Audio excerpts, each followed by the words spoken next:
नमस्कार. मालिकेच्या आजच्या भागामध्ये आपल्याला पाहायला मिळणार आहे की इकडे आता पार्थच्या घरीही चाललेले असतात बोलणी. पार्थला विचारलं जात असतं की तुझं म्हणणं काय आहे, नंदिनी तुला कशी वाटली. तेव्हा पार्थ म्हणत असतो की छान वाटली. आणि तेवढ्यातच विक्रमला आता कॉल आलेला असतो. धनंजयने कॉल केलेला असतो आणि मानिनीही तिथे असते. तेव्हा ते बोलत असतात. धनंजय तिकडून सांगत असतो की आम्ही लवकरच गुरुजींकडे बोलून घेतो आणि एक चांगला मुहूर्त काढतो, असं धनंजयने सांगितलेलं असतं. त्याचवेळी मग तुम्ही रीतसर मागणी घालायला या, कारण आमच्याकडून होकार आहे. हे सगळं ऐकल्यानंतर खरं तर धक्का बसलेला असतो तो म्हणजे इकडे, कारण एवढ्या लवकर होकार मिळेल असं स्वप्नातही वाटलेलं नव्हतं आणि एवढ्या पटकन आता लग्नासाठी होकार मिळालेला असतो. परंतु पार्थलाही बोललं जात असतं की तुझं म्हणणं काय आहे, तुला काय वाटत आहे, तुला हे योग्य वाटतंय का, हे सगळं बोललं जात असतं. आणि त्याचवेळी इकडे आपल्याला पाहायला मिळतं की पार्थही खुश असतो आणि चालेल आपण जाऊया, कारण पार्थला पहिल्या भेटीतच अगदी पहिल्या नजरेतच नंदिनी आवडलेली असते. त्यामुळं पार्थला काहीच प्रॉब्लेम नसतो. त्यानंतर आपल्याला पाहायला मिळतं की पार्थ आतमध्ये जातो आणि त्याचवेळी बोलणं चाललेलं असतं ते म्हणजे मानिनी आणि विक्रमचं. मानिनी म्हणत असते की अहो कसं आहे माहिती आहे का, आपल्या घरामध्ये रम्या पण आहे ना, मग आपल्याला रम्याच्या बाबतीत पण विचार केला पाहिजे. रम्या लग्नाची आहे, वसुताईंना काय वाटेल, कारण बघितलं ना रम्याच्या बाबतीत हे आपण बघितलं पाहिजे. त्याचवेळी पार्थ इथं आलेला असतो आणि ते पार्थला विचारत असतात की पार्थ तुझ्या ओळखीत वगैरे आहे का रे एखादा मुलगा, कारण आपण रम्याचं विवाह जे वधूवर सूचक मंडळ आहे त्याच्यामध्ये नाव नोंदवलेलं आहे, पण रम्या प्रत्येक वेळेस नकारच देते. तुझ्या ओळखीत एखादा मित्र आहे का की आपण ज्याच्याशी रम्याचं लग्न.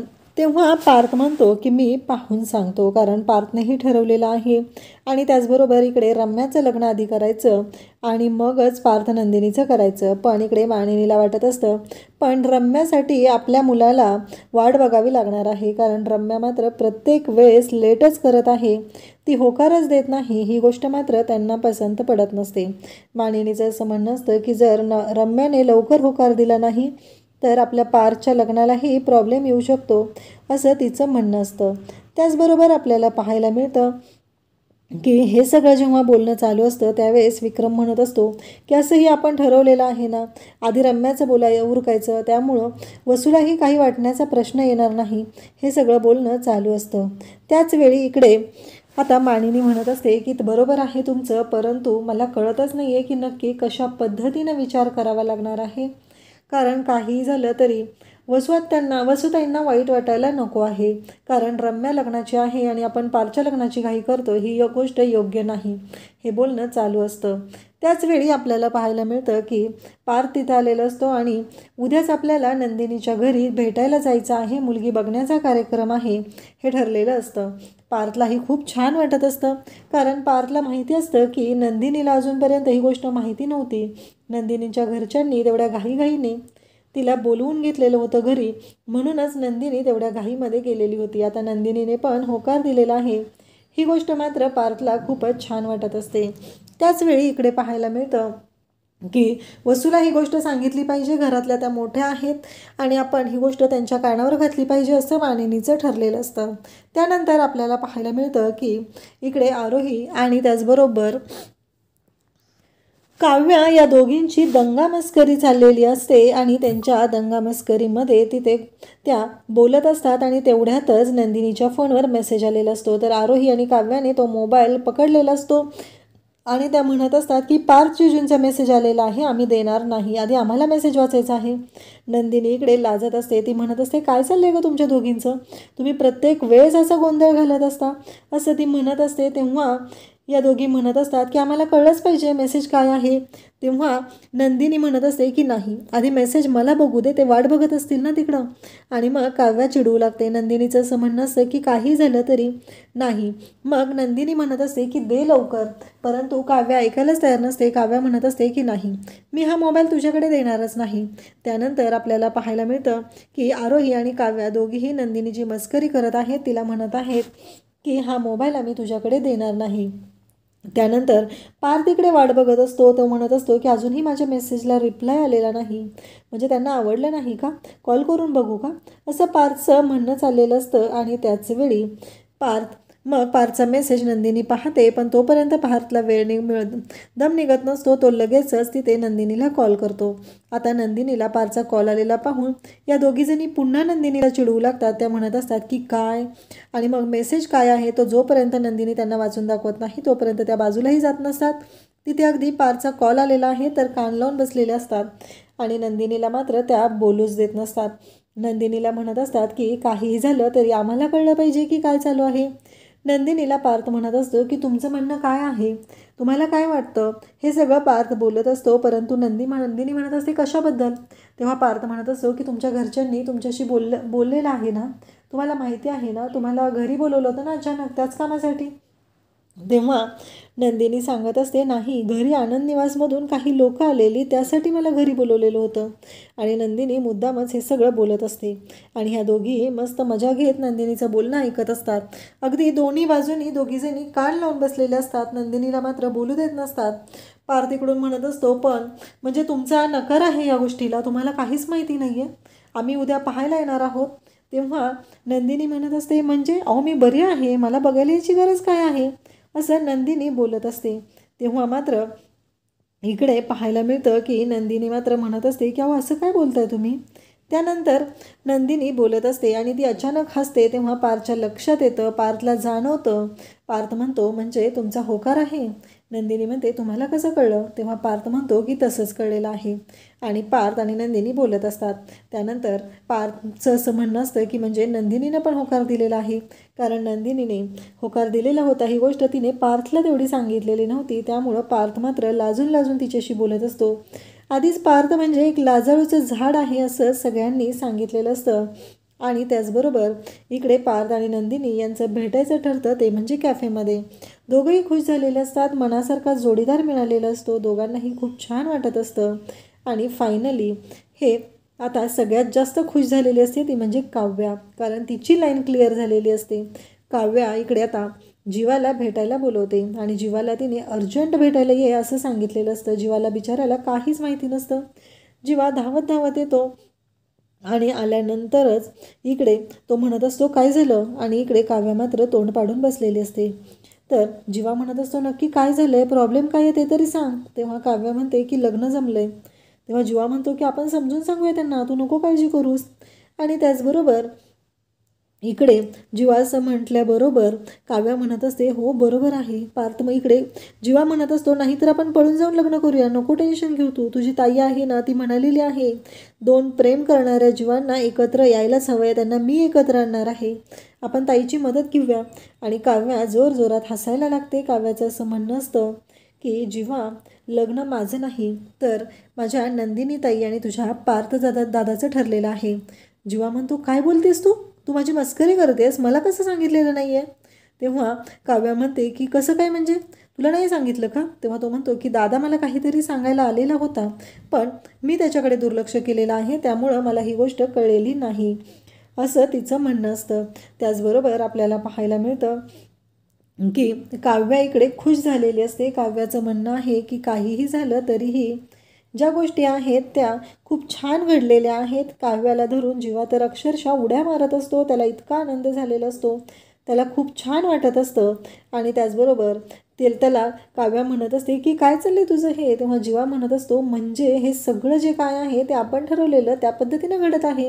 या गोष्टीचा आनंद त्याला झालेला असतो. फायनली आपल्या दोघांची लाईन क्लिअर होणार आहे, आपण दोघं एकत्र येणार आहोत, ही गोष्ट त्याला खूपच भारी वाटत असते.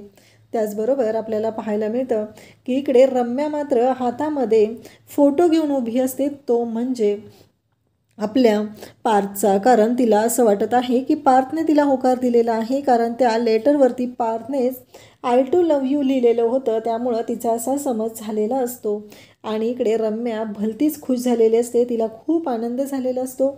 आणि तिचं असं म्हणणं असतं की काहीही झालं तरीही आत्ता सध्याच्या घडीला जे काही घडत आहे ते खूपच भारी आहे. आणि ती पार्थशी बोलत असते, मी माझ्या मनातल्या गोष्टी तर तुझ्याजवळ बोलून दाखवलेल्या आहेत, तू मला पार्टनर म्हणून हाक मारतोस, ते खूपच भारी वाटत असतं. हे सगळं तिचं बोलणं चालू असतं. आणि त्याचवेळी इकडे रम्याचं हे जे म्हणणं चालू असतं त्याचवेळी तिथे येते ती म्हणजे वसू म्हणते की काय चाललं रम्या तुझं, ना आणि वसू तिच्यावरती ओरडायला सुरुवात करते आणि वसूचं असं म्हणणं असतं की तू कोणाशी बोलतेस, तुला कळतेस का? तेव्हा इकडे रम्याचं लक्षच नसतं. रम्या मात्र आता पार्थलाच फोन लावायला घेत असते आणि त्याचवेळी आपल्याला पाहायला रम्याने स्कार्फ हा दिलेला असतो आणि तो स्कार्फ आता पार्थला आवडलाय की नाही ह्या गोष्टीचा ती विचार करत असते. रम्याचं असं म्हणणं असतं की आवडला असेल का पार्थला तो स्कार्फ? पार्थने काहीच रिप्लाय दिलेला नाही. म्हणजे त्याला कॉल करून विचारू का, त्याला मेसेज करू का? पण रम्या मात्र म्हणते की मीच स्कार्फ दिलेला आहे आणि मीच त्याला विचारायचं का? नाही विचारणार मी, असं म्हणत रम्या शांतच होते. त्यानंतर आपल्याला पाहायला मिळतं की तिथे वसू आलेली आहे. या गोष्टीकडे रम्याचं मात्र लक्षच नसतं आणि रम्या आता वसूकडे पाहते. वसू मात्र रागवलेली असते कारण ती म्हणत असते की तुला कळतंय का तुझं काय चाललेलं आहे? तू प्रेमात पडलीस का? इकडे आता पार्थ आणि नंदिनी कॅफेमध्ये भेटायला आलेले असतात आणि ते दोघंजण बोलत असतात. तेव्हा पार्थ म्हणत असतो की म्हणजे तुमचा होकार आहे? पार्थ अजून त्याच गोष्टीवर अडलेला असतो आणि नंदिनी म्हणत असते की हो. तेव्हा पार्थ म्हणत असतो म्हणजे तुम्ही मनापासून? तेव्हा नंदिनी म्हणते की हो आणि तेव्हा पार्थ समोर असतो आणि पार्थला ती म्हणते की पण तुमच्या बाबतीत काय? तेव्हा पार्थ म्हणायला लागलेला असतो की तुम्ही तर मला आवडला होता आणि पुन्हा पार्थ मध्येच थांबतो. नंदिनी म्हणते की तुम्ही आता काहीतरी बोलणार होतात ना? तेव्हा पार्थ म्हणतो की नाही तसं काही नाही आहे, असं म्हणत तो थांबलेला असतो. नंदिनीला मात्र भारी वाटत असतं. पार्थ बोलता बोलता थांबलेला आहे पण तिला त्याच्या तोंडातले जे शब्द बाहेर पडलेले नसतात तेही कळलेले असतात की नक्की पार्थला काय बोलायचं आहे. त्यानंतर आपल्याला पाहायला मिळतं की नंदिनी ही पार्थकडे पाहत असते आणि मग नंदिनी म्हणत असते की प्रेम म्हणजे काय?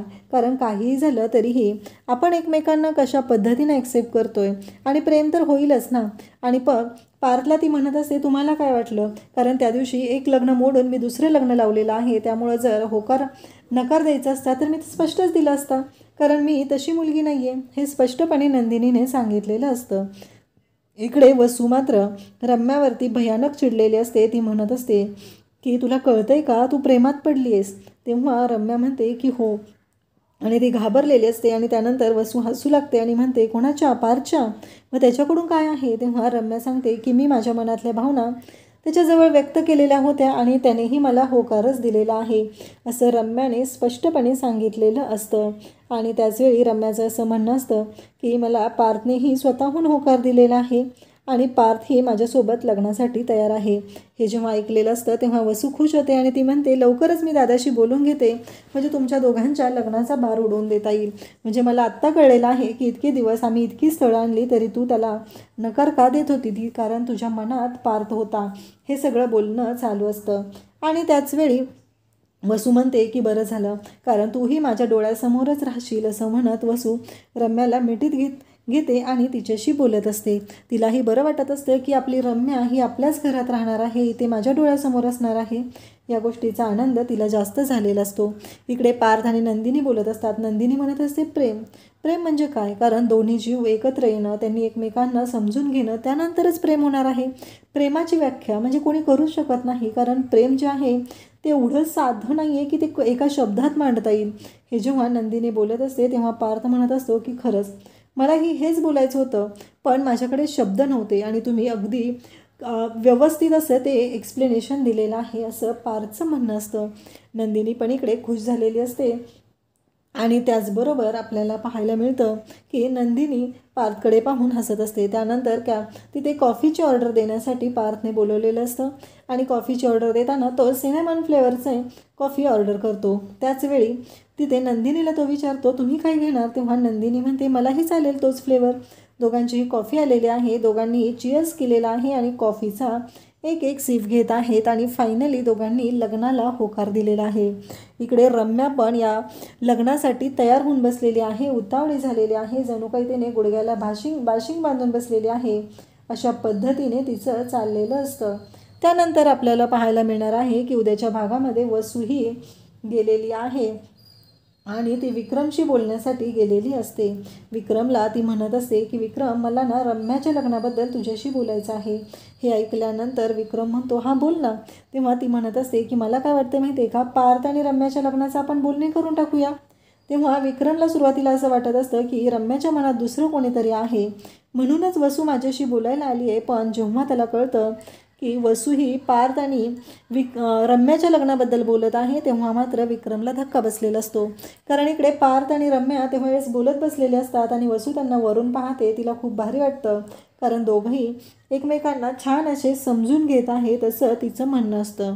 त्याच वेळी आपल्याला पाहायला मिळतं की इकडे विक्रम पण हो म्हणतो, पण विक्रमला माहितीच नसतं की नक्की इकडे वसू कशाबद्दल बोलत आहे. त्याला असं वाटत आहे फक्त की हे जे बोलणं चालू आहे, वसूचं जे बोलणं चालू आहे ते फक्त यासाठी चालू आहे की काहीही झालं तरीही वसूला असं म्हणायचं आहे की विक्रम आपण रम्या आणि पार्थ यांच्या लग्नाविषयी बोलूया.